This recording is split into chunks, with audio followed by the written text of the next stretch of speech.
A blessed Tuesday to us. The issue of the Sabbath is practically a very sensitive one. And it is the most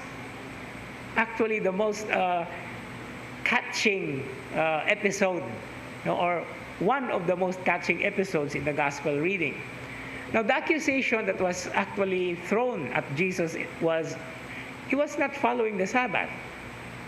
And then this particular perspective or concept actually is found at the very point when the Jewish people, especially those who are so strict about following it, they also have their own what we call exceptions.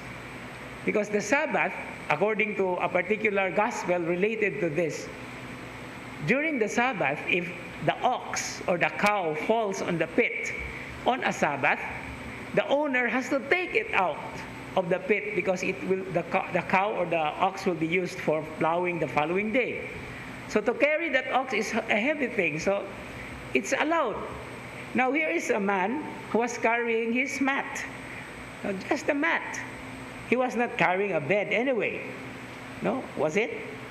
Mat, just a mat. So, kung sa may kabugat anang banig in taon, oy? No? But actually, the point here is particularly what is not allowed on the Sabbath, inasmuch as these righteous people would like to follow, should be followed from 1 to 10 or by the letter. But here Jesus is trying to take a look, to make us take a look into the perspective of how valuable life is. Imagine 38 years na godning tawhana, no? And he knew it. Of course, he cannot allow people, the Lord, of course, God cannot allow people to suffer that much. That's why even in this particular observance, there are always exceptions to the rule, as we say. And so here we come, preparing ourselves. We are already moving towards the end of the Lenten season. And these are the things that we have to also realize. There are burdens that actually come in the observances that we do. But let us not forget that there are exceptions to the rule.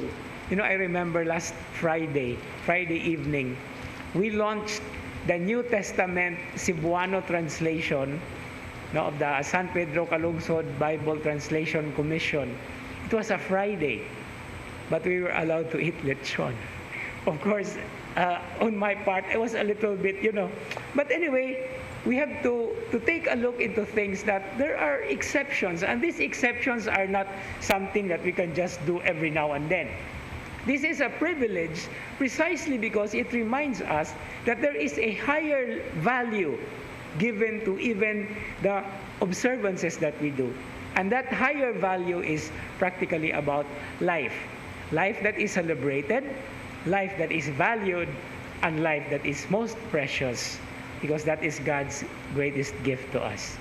And so we continue with this Eucharistic celebration. In this Eucharist, we offer to God back the greatest gift that He gives us by giving thanks and by always acknowledging His presence in our lives every day of our lives. Amen.